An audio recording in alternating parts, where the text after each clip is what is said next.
朋友们，天价蟹黄面，各位有听说过没有？据网上所说啊，一碗要卖到888块钱一碗。其实在之前呢，我也看过有人去当地拍的，就是888块钱一碗的那蟹黄面，吃起来到底是什么样的体验？不过这种面啊，对于我们这种平民老百姓来讲，其实真的是确实吃不太起啊，一碗都快小1000了。不过呢，各位如果想吃这种面的话呢，其实还是有办法的啊。那最近在网上呢，我又看到有人专门拿那个1元蟹，把里面的黄全部挑出来，然后呢，把那个1元蟹里面的黄做成蟹黄面，原价嘛，一碗不是要800多嘛，反正他那一碗做完大概就是不到100块钱。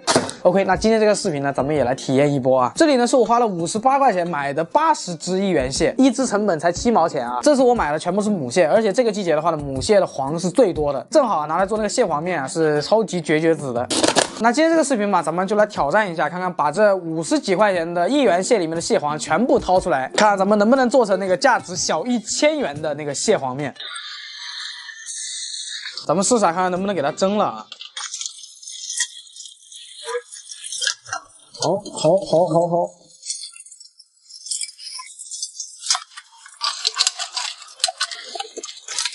好，大概蒸的话呢，20分钟就差不多。搞个东西给它压一下，要不然等会儿跑出来了。OK， 咱们就20分钟后见。应该是差不多了。来。哇，下一步呢，可能就是本条视频耗时最长的一步，就是把这个蟹里面的黄全部给它取出来。为了取这个，我还专门买了个工具，蟹八件。好，总共就这8样东西，但是我说实话啊，从来没用过。以前吃螃蟹都是直接拿牙咬。我们首先先取一下蟹黄啊，这个腿的话呢，等会儿最后再取。估计其他的腿里面应该是没什么肉的，因为这1元蟹太小了。我们把黄取出来就行了。这肉的话呢，基本上是没有肉的。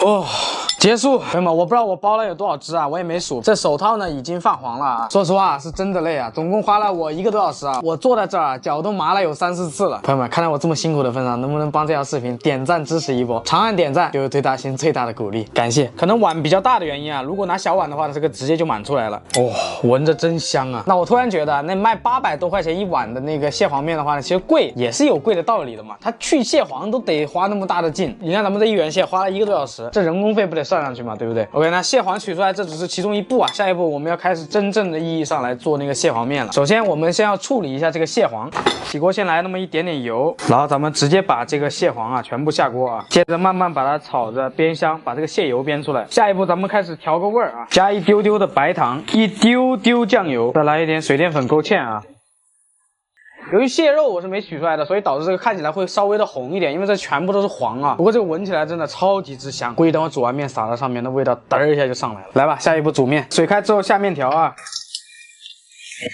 那我这个用的是热干面来做的，这边就可以放上我们的酱了啊，全部给它铺上去。由于这几天呢，我跟飞哥身体都有点不太舒服，所以这种水产类的话呢，我都吃不得。等会的话呢，这一份呢，只能含泪让小鱼来吃了。正好我煮的这个面呢是热干面啊，我就搞个热干面吃。等会让小鱼来尝尝这个味道。好，来，我花了2个小时做出来的，就给你尝尝，价值888元，全是蟹黄，你自己拌一下，我还没给你拌呢。会不会是表面兄弟？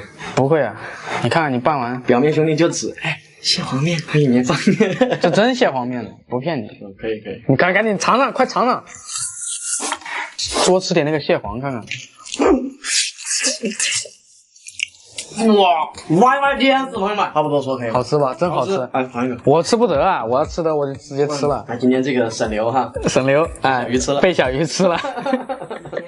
教你们正确的吃蟹黄拌面。哎。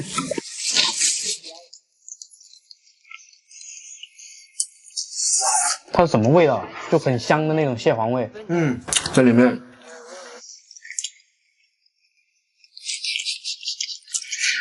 值888吧？你自己说值不值？值吧。可能还差一点。我这个比较干，你知道吧？没有蟹肉。如果蟹肉的话，熬出油来再加点肉，它这样会更浓稠一点。我这个可能比较干，因为这个黄它到这个季节的话都是比较结沙的那种，它不是流那种油，你知道吧？你要没吃你怎么知道？我看就知道了呀。味道我是真不知道，没吃过。描述一下它的味道啊，蟹黄跟蟹壳摩擦碰撞在你的嘴巴里面，然后再拌上这个面，总感觉一口蟹黄一口沙那种感觉，你知道吗？可以。有壳呀，还有那不是壳吧？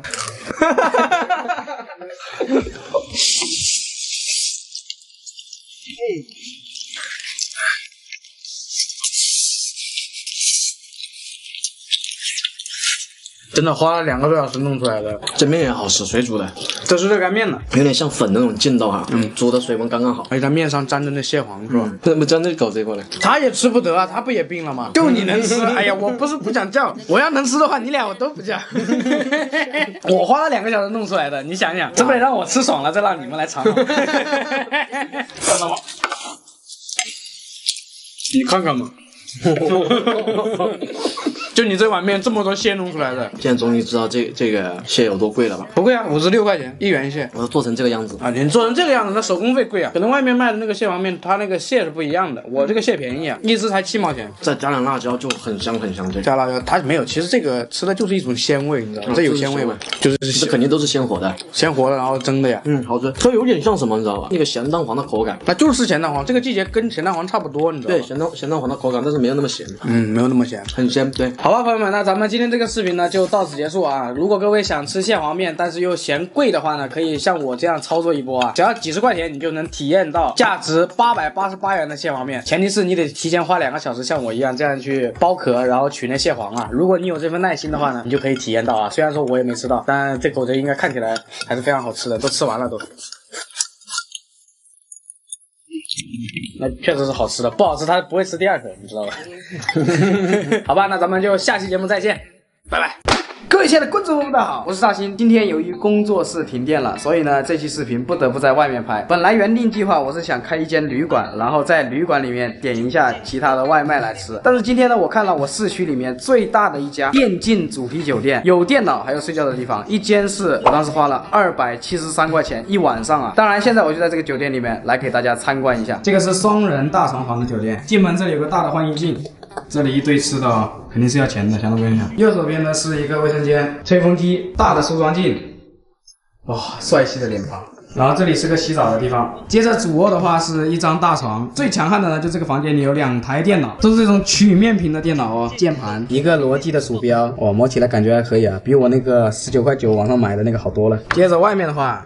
什么也看不到，而且外面还在下雨啊！来看看它这个电脑的配置啊，一般主题酒店的配置应该不会低。显卡的话是1080啊，不是现在牛逼的那个2080。那可想而知，这个酒店应该开了有1年多的历史啊。游戏的话，里面什么都有啊，看一下，英雄联盟啊，穿越火线、QQ 飞车啊，这里还有个主流的吃鸡啊。我这个是2点多钟订的，刚刚订了也大概有半个小时在里面，到明天的2点钟退房，12个小时啊，12个小时273块钱，有2台高配置的电脑，而且还有一张大床，累了的话就可以在这里休息，而且加上它这个床啊，超级的软呐，朋友们啊，在上面肆意的晃动都没问题。今天呢，也是我跟我朋友一起过来的啊，老吴、小鱼都没在，所以呢，我找了另外一个朋友一起过来的。那做视频也做了这么久，其实呢，以前我是一个比较喜欢玩游戏的一个人。刚开始我是想当一个游戏主播的，但是我后面发现，其实我玩游戏玩的也很菜。当然，做美食这1年多的时间里，我也没有去花很多的时间去玩游戏，基本上每天都是剪视频、拍视频啊。正好今天这期视频的素材可以让我放松一下了。首先，我决定点一个外卖，然后和我朋友边玩游戏边吃东西。这一想就回到了大概几年前大学那种奢靡的生活。来点一个韩式炸鸡啊，好久没吃韩式炸鸡了，朋友们。点一个双人特惠，总共花了46块钱。那现在我们就要开始开黑了。启动！哎呀，好久没玩了这个游戏啊！看我这个号啥都没有，哎，连段位都没有。你看多久没打了？没错，过往赛季我就是那个黄铜。打个匹配热身，来个瞎子先。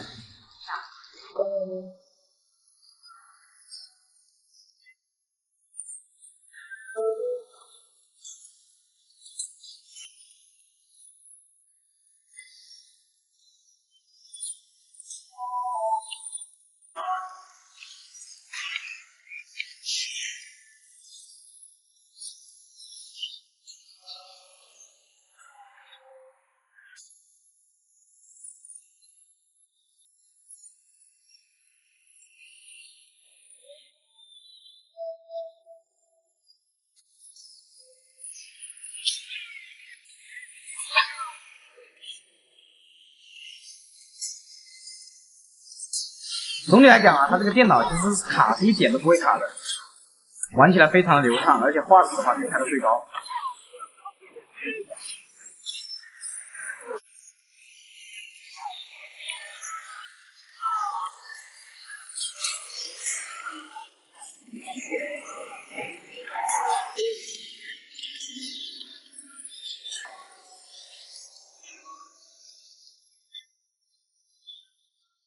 外卖到了，开始吃东西哦。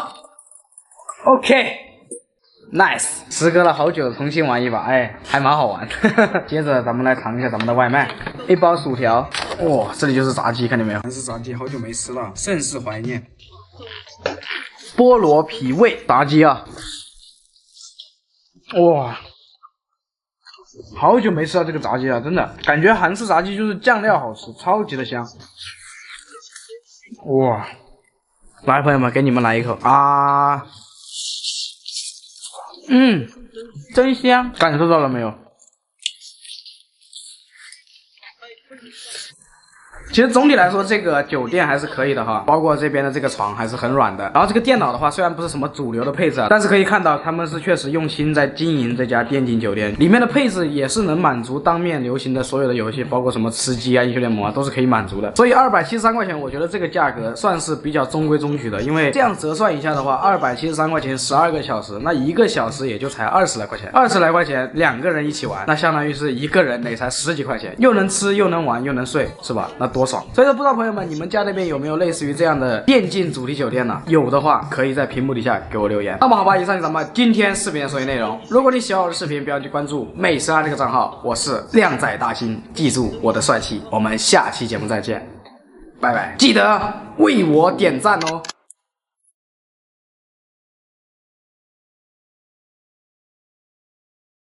你敢相信吗？一个普普通通的随身笔记，它里面居然藏着一台手机，并且呢还是苹果系统的啊！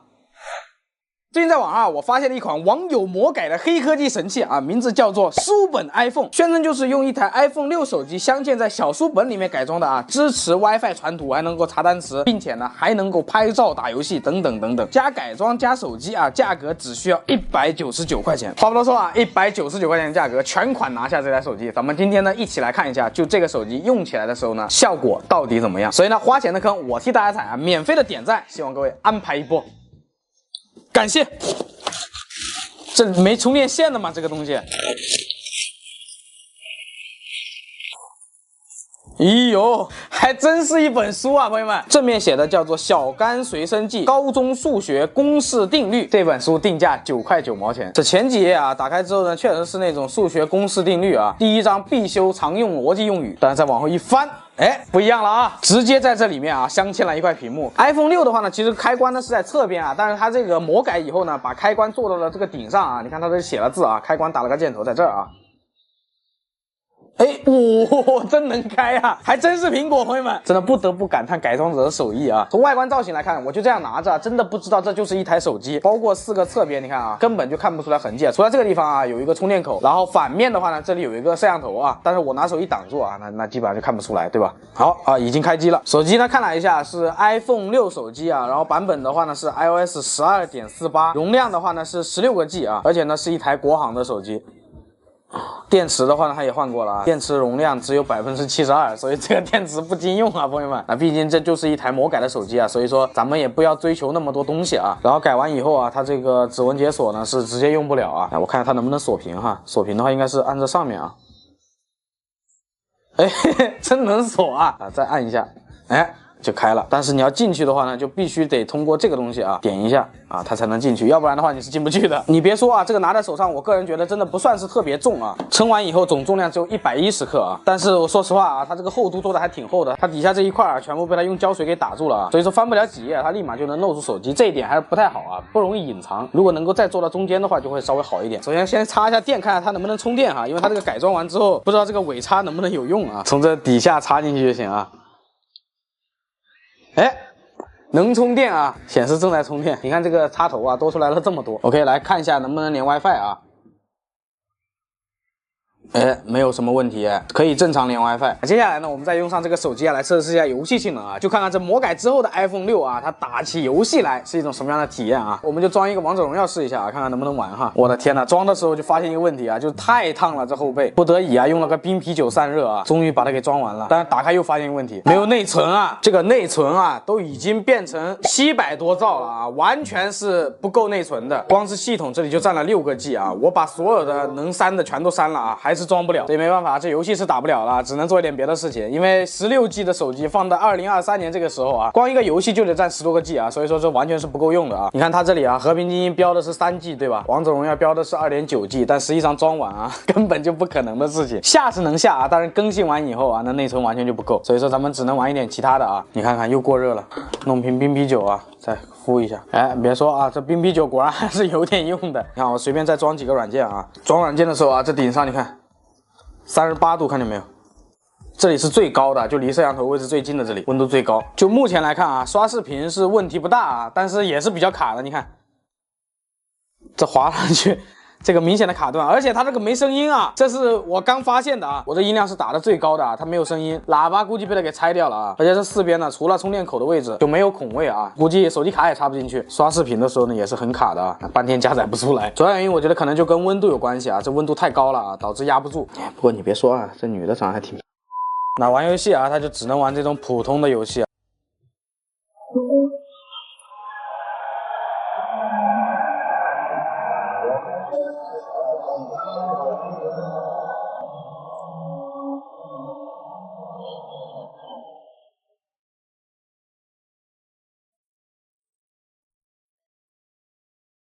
玩的啊，结果进都进不去啊，一直卡着这个正在加载这个界面，我等了大概有10多分钟啊，这手机也太慢了吧，朋友们啊！所以说这个老手机配新系统啊，真的是个煎熬，尤其是这个玩意儿，它散热也不行。如果有正在用苹果手机的啊，你们千万别更新系统啊，要不然你更新完以后啊，你可能就会像这个一样。所以这个东西不光从手机本身来说，它其实改装完以后啊，我感觉放到现在真的是能做的东西真的不多了，也就仅仅这个造型啊，做的真的是超级唬人。打开之后呢，有那种眼前一亮的感觉，但实际上使用起来你会觉得真的超级头痛，而且它这个底部啊超级热，很容易导致温度过高，然后手机停用啊。看刚从冰箱里拿的冰啤酒啊，散了一下热，有水珠出来了，看到没？那最后我们看一下这个拍照功能啊，这个改装完之后呢，没有前置摄像头啊，它只有后置。调用前置摄像头的话，就是一片漆黑。你看，这个是 iPhone 6啊，800万像素，6S 开始才用的1200万。我拍一张看一下啊，怎么感觉这个画质？这看着还是挺清楚的，800万像素放到现在啊，还是有的一拼的，是吧？录视频的话还行啊，就是没有声音。我去，录了一下啊，立马温度过高，而且它这个电充的贼快啊！刚刚我插上电是40%的电啊，现在就80%了，但是耗的也快。所以说这个手机朋友们改装完之后啊，真的我觉得也就仅只是一个好看的作用啊，没有其他作用，无非就是偶尔啊拿它当计算机用还是可以的。如果你想做点其他的事情啊，我估计就不太行，因为散热问题解决不了啊，你打开之后没一会儿它就没电了。它其实原来的样子我不知道你们还记不记得啊，就是长这个样子的。这个是你们新嫂之前用的一台 iPhone SE 2啊，其实外观长得都差不多，它就是从这个样子魔改出来的，把上面的听筒摄像头还有下面的指纹解锁全部去掉了啊，就变成了现在这个样子。所以说朋友们，这台手机啊，要是换成你们会不会考虑买一台来玩一下？估计有想法的可能就是学生啊，但是我明确告诉你们，这东西你想做你想做的事情是不可能的啊。另外再给你们个忠告啊，就哪怕它能做，也劝你们最好别做那种事儿啊，不然的话，等你一毕业你就知道后果了。今日花了50亿。一整块吃五花，对半切开。哇，这个看起来挺有味的。哎，受不了啊！又是在一个孤独且又寂静并且四下无人的夜晚，又让我刷到了这种视频。之前呢，我就跟大家说过，碰到这种脆皮的东西啊，真的对我毫无抵抗力。之前我们做的那个呢是叫德国脆皮猪肘，这次我看到的它这个叫做意大利脆皮烤五花，叫法呢是不一样的，而且呢一个是德国的，一个是意大利的。那今天这条视频呢，我们就把它给还原出来。首先准备一块这么大的五花肉，这一整块肉呢花了我120块钱买来的。如果说不好吃的话，呸，没有如果，一定好吃。好，首先咱们先把肉拿去洗一下，洗完之后啊，厨房纸巾擦一下，去干表面的水分。由于买的这块呢五花肉是比较厚的，所以呢给它切一下，从这底下大概斜切一下。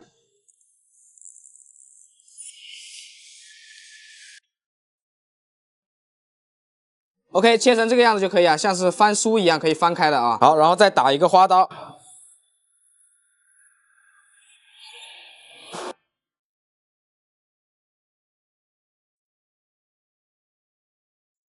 好，花刀呢打成这个熊样，下一步开始腌制，调个味儿。表面抹一点胡椒粉，一丢丢盐，然后再给它全身做一个 SPA。再来准备一点腌制的调料，刚刚这一堆呢是调底味的，大蒜粉、小茴香、香茅草、千里香，先搅拌一下。再来一点辣椒粉、孜然粉。OK， 混合起来，咱们再涂抹到猪肉上面。尽量的每一寸皮肤呢全部要涂满啊，这样的话，等会儿呢味道会更香一些。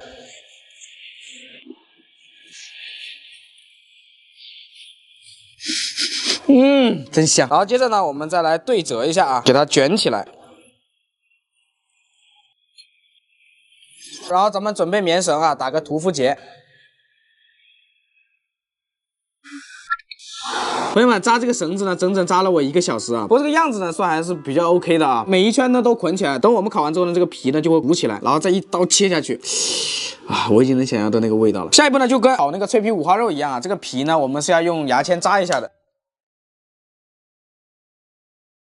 OK， 照完孔啊，表皮再刷一点白醋。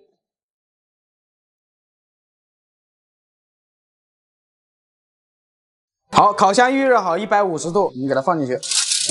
150度啊，我们直接给它先烤个2个小时。本来是要烤3小时的，但是这个最高只能烤2个小时。开始吧。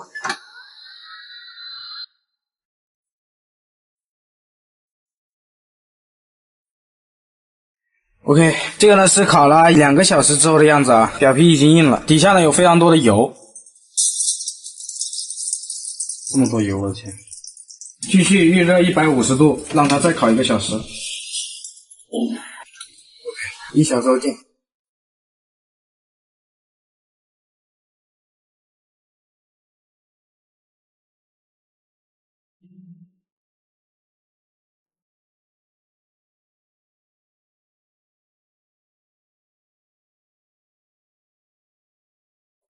OK， 爆肝8小时，终于把这个烤肉给做出来了。来做这种脆皮啊，先给大家分享一下这个脆皮的声音。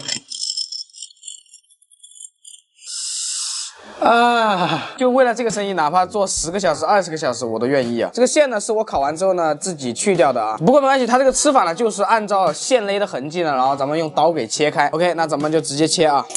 哇，这个声音，我去，这里面啊完全熟了，看到没？再切一块，再切一块。我去，来看这里面的肉，可能这个肉呢买的不是特别大块啊，卷的时候呢并没有完全的卷成一个圈，所以呢导致可能切下来的时候呢它立马就散掉了。不过没关系，还是那句话啊，好吃就行。来1块肉加上1块皮，蘸上之前调好的料，孜然、辣椒粉还有芝麻。来，粉丝先吃。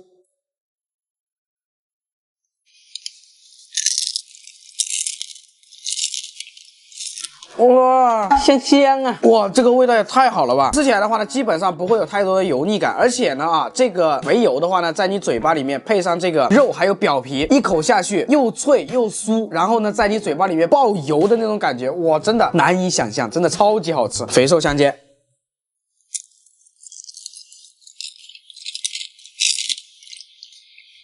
其实当时呢，我还是比较怀疑的，这个脆皮五花肉呢，我们烤之前呢是没有焯水的。我当时怕它这么大一坨肉，可能放进去烤的话呢会非常腥。但是这个问题呢，在我刚吃下第1口的时候呢，就完全打破了这个疑虑，真的一点都不腥，而且这个味道比脆皮五花肉还要好吃。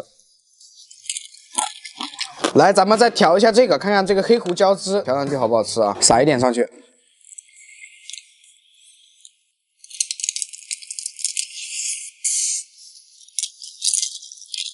哇！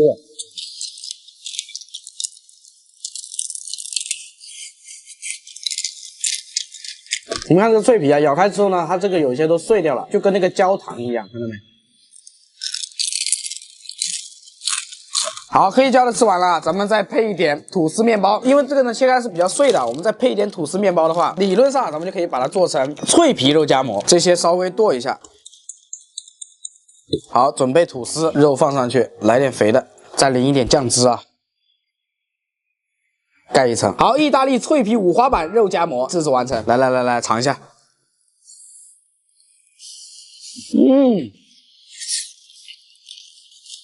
偶尔还能听到嘎吱嘎吱的声音啊。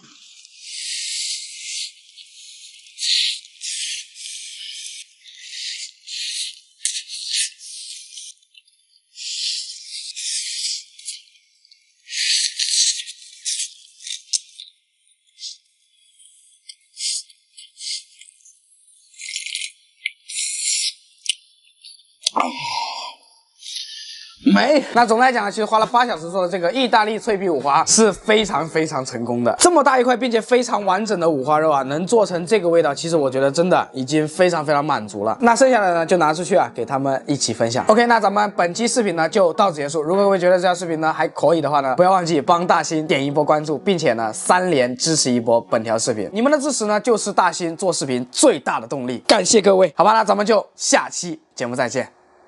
拜了个拜！来，兄弟们啊，大声告诉我，你们吃过最贵的雪糕多少钱？这个时候呢，可能就很多人说了，10来块钱一支的梦龙算不算贵？然后可能又有人说了，接近20块钱一支的钟薛高贵不贵？甚至可能还有人说了，38块钱就买一个小球的那个哈根达斯。说真的啊，这个38块钱我连见都没见过。但大家可能应该都知道最近出的那个事件啊，就是茅台出冰淇淋的事件啊。这个冰淇淋呢，比梦龙、钟薛高还有哈根达斯还要贵，并且上市的时候呢，旗舰店卖了5000多个，销售额突破20万 ，APP 卖了4万多个，销售额突破250万，全部售罄。当然不知道屏幕面前的各位多少人吃过这个茅台冰淇淋啊？可以公屏扣个1。那吃过的那些朋友们就可以不用看这些视频了。这期视频呢，主要咱们就是来尝一尝这个茅台冰淇淋到底是什么样的味道。那飞天茅台的价格呢，想必大家应该都知道是多少钱啊？今天有幸啊，咱们也买回来了，虽然不是茅台啊，但是茅台冰淇淋啊。不过我买的是比较贵的，上市的话呢是2款66块钱，有一款是59块，我就买了3盒，总共花了我300块钱。所以可以看外观啊，这里写的茅台冰淇淋啊，这3个都是。总共它这次出的呢就3种口味啊，一个是香草味、经典原味，最后一个是青梅煮酒味。含量可以从这里看出来，贵州茅台酒添加量1.6%啊，这个香草啊添加2%，原味呢也是53度茅台酒添加量2%。其实说真的啊，要不是因为拍视频啊，我是真不会买这玩意儿。在没加价的情况下，我个人觉得这个价格就稍微已经有点高了啊，而且我这还是加了价买的，一个100块钱，3个花了300。那可以看出来这个配料啊，确实是含有茅台酒的哈。那这么来说的话呢，卖这么贵啊，其实还是有它一定的道理，对吧？那既然里面含酒，那咱们今天就这样啊，边测试的时候呢，咱们用这个酒精测试仪看看，就是我们吃了这个冰淇淋之后呢，到底能不能测出这个酒精的这个成分。3个冰淇淋花了我300啊，光一个这个酒精测试仪这鬼东西花了我460。所以说兄弟们啊，记得帮本条视频点个赞、回波血啊，感谢大家。已开机，开始测试，请吹气。未超标，谢谢配合。我测了一下，这里显示未超标啊，就证明我是没喝酒的。然后咱们来开酒啊，对，然后咱们来开冰淇淋看一下啊。首先这个是59块钱一盒的青梅煮酒味啊，里面随赠一个小勺。我去，这就是茅台冰淇淋，兄弟们啊！反正你们看到这个视频就当你们吃过了啊，以后跟别人说啊，就是茅台冰淇淋里面就长这个样子啊。哎呀，它蒯起来特别硬啊，要记得啊，蒯起来是特别硬的。来，这第一口啊，就粉丝先吃。来，我干了啊！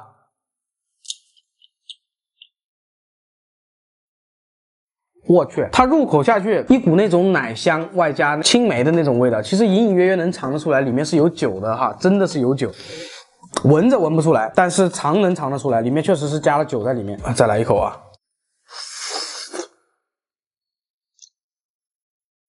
其实怎么说啊，这个绿的就是青梅，然后这个白的呢就是牛奶，应该是。不过你别说哈，这贵的它是有贵的道理的。的的确确啊，这个确实是能尝出一点点的那个酒味，但是不太浓，因为毕竟只有1.6的含量嘛。来，我们先测一测啊，看看有没有这个酒精含量啊。开始测试，请吹气。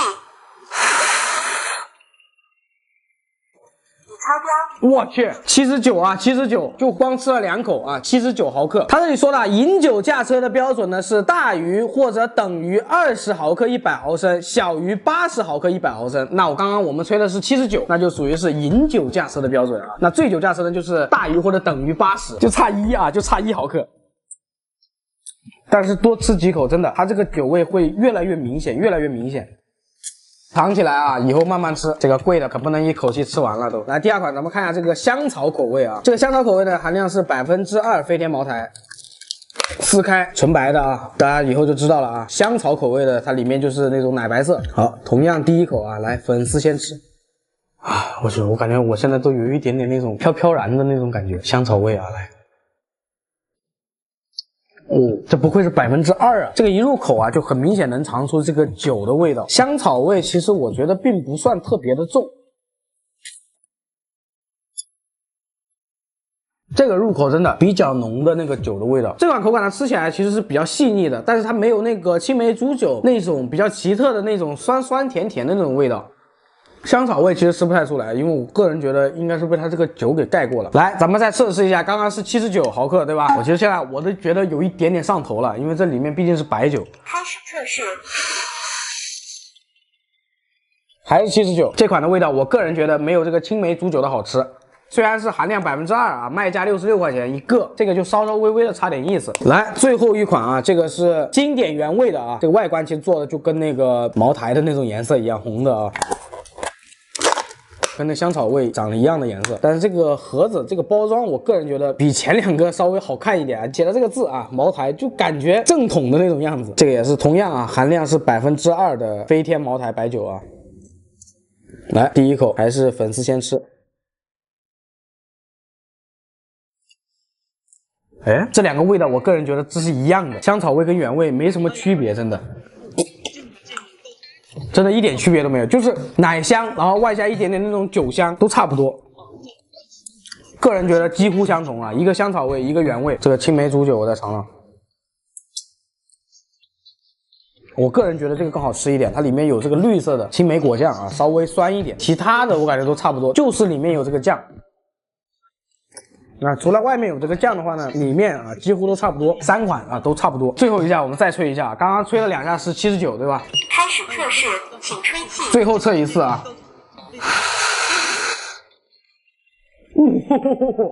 97啊，醉酒了都。反正总的来说呢，虽然里面含量是有1.6%到2%的飞天茅台酒，看似不多，但是实际上你吃了啊，一吹是能够吹出饮酒的啊。所以说，如果各位啊感兴趣买了这个冰淇淋的话呢，吃了那你就千万别开车了啊。反正总的来说，我个人觉得这个冰淇淋呢，其实如果各位喜欢喝酒的话，你们可以去考虑买来尝一下。但是如果不喜欢喝酒的话呢，就像我这样的，还是算了啊。那剩下的这些呢，我就慢慢欣赏啊，就这3个300块钱。OK， 朋友们，那本期视频呢就到此结束啊。最后希望各位能够帮本条视频回波血啊，光这玩意儿460啊，兄弟，好吧，咱们下期节目再见，拜拜。我脸红了没？哎，好像真红了。大兴，我特别喜欢看你的视频，每天养成喜欢，点开 B 站看看你有没有更新。我3月24号过生日，可以祝我生日快乐吗？谢谢大兴，永远支持你，一键3连。可以，那就祝3月24号过生日的所有粉丝生日快乐。大兴，现在康师傅香辣牛肉面可以抽奖了，你要不要去试一试？万年不抽奖的康师傅都开始搞活动了吗？他那个中的是啥？是现金还是虚拟东西啊？我得去搜一下。如果可以抽奖啊，咱们下回直接做哈。不过之前还有一个百威抽奖的，下回咱们先把百威给做了。对了，问你一下，你和你爸是怎么认识的？这个问题还得追溯到20多年前的一场世纪大战。在20多年以前呢，我参加过一个2亿人的赛跑活动，最终我在2亿个人里面脱颖而出，成为了第1名，然后我就来到了这个世界，就是这么认识的。我怀疑你在开车，但是我没有证据。大兴肯德基出新品了，叫做香辣鸡枞菌菇鸡腿堡，安排哟。你看有粉丝就是好，而且还是个女粉啊，长得挺漂亮的。OK， 明天就安排。各位亲爱的观众们，大家好，我是大兴。我记得那种饮料抽奖的活动啊，第1期我们做的是香飘飘奶茶，没错吧？那个时候我买的是6盒还是7盒，反正是有几十瓶。自从那次视频拍完之后啊，剩下的几十瓶我只喝了大概2到3瓶左右吧。然后呢，就还剩下了这么多。那今天呢，我们就是用这剩下的奶茶来做一期视频，当然不是水视频啊，这也是之前有很多粉丝在弹幕里面刷的，说做一期奶茶火锅，看看如果把这些奶茶全部煮沸的话，用来涮火锅吃，它吃起来到底是什么感觉？好，那顺便给大家说一句啊，最近确实啊，每次叫你们点赞都忘记叫你们投币了，所以在此还是感谢所有衣食父母的支持，麻烦动起你们发财的小手，能点赞的点赞，能投币的投币，感谢。好，首先咱们看一下剩下多少瓶奶茶啊。总共呢还剩下了29瓶奶茶，当时买的时候是2种口味啊，一个是草莓味的，另外一个是原味。那既然有2种口味是吧，咱们就来做一个鸳鸯锅。好，那首先把这些奶茶全部给拆开。草莓味的呢是有16瓶，然后原味的话是13瓶，这个应该不影响啊，其实也就差那么几瓶而已。然后呢，把里面的东西全部倒出来。其实还是特别好分辨的啊，草莓味是红色的，原味的话像是这种棕色的样子。好，下一步起锅，然后先把所有的粉包全部倒进去。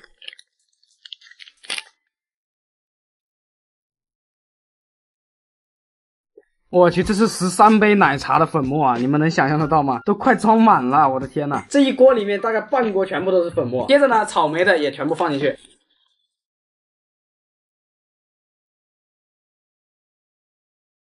好，全部倒完之后啊，总共就是这么多。这边是原味的，这边是草莓味的。接着呢，还有一个底料啊，就是这个椰果也全部搞里头。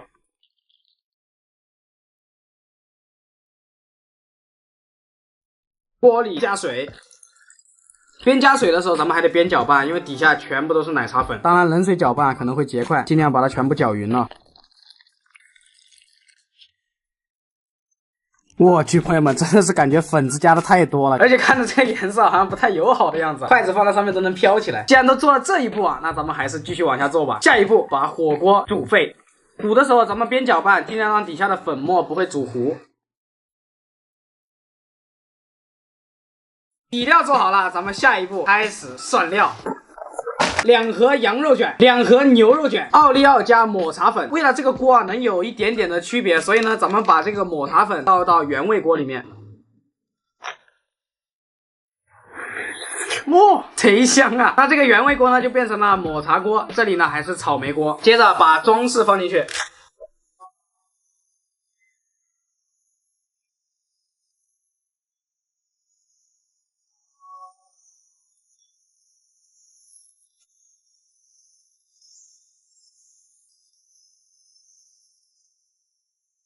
好，下一步啊，咱们就开始涮肉。这边呢是牛肉卷，这边呢是羊肉卷。其实我也不知道好不好吃啊，那既然做了，咱们就来尝一波鲜，直接涮下去。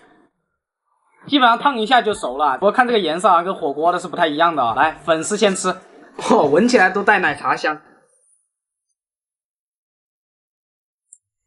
哇，味道的话我真的不知道怎么去形容，但是吃起来的话，我觉得还可以，不算是特别难吃的那种啊。哇。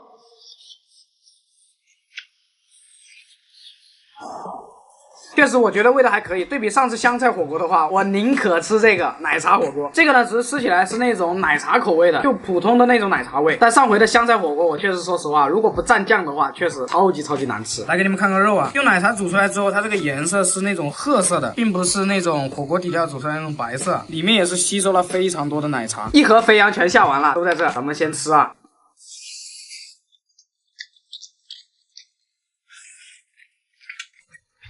说真的，一口下去，真的非常浓郁的奶茶香味。基本上吃这种羊肉卷，它肯定是不会腻的。如果吃猪肉的话，我觉得估计下不了口。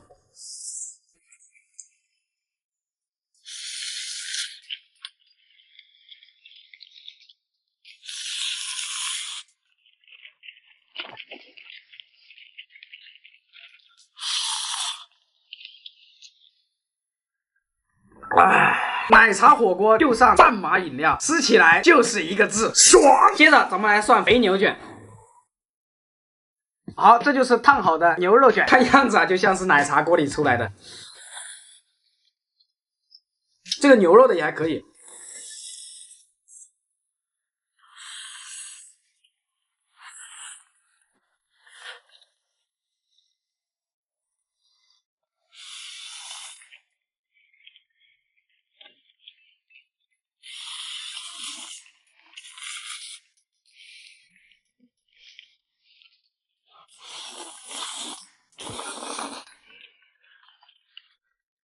最后一口啊！